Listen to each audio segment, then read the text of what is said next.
দেখো বন্ধুরা, আমরা এখন যাচ্ছি শপিং করতে। ওই যে এক দল, আর এই যে আমার ছেলে, আর এই যে মোনা। আমি কি করবো মানে, তুমি যদি নিবে তাহলে রাখবা, না হলে দিয়ে দেবো। চলো, চুড়িদার বাপে বাড়ি এসেছি তাই চুড়িদার করছি। সবাই যেখানে বসে আছে অন্ধকার হয়ে গেছে পুরো সন্ধ্যা। ওই যে সোনু মুখটা দেখা। দেখো গাইস, এখানে বাবার এই প্যান্টটা নিয়েছি, দারুণ কালার।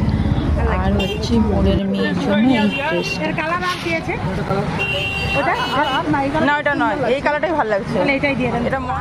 তো গাইস, এখন যাচ্ছি বাবাইয়ের ড্রেস পছন্দ করতে। চলো, কোনটা পছন্দ হয়ে গেছে এখানে দেখাচ্ছি। তো এখন এইরকমই সব যে বেরিয়েছে, এই ড্রেসটা নিলাম। চলো, এবার ভাইও চলে এসছে ল্যাব থেকে। চলো, এবার হচ্ছে খাওয়ার পালা। চলো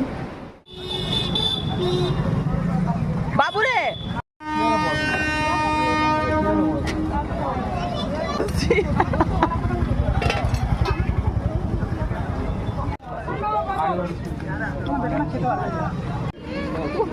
খেতে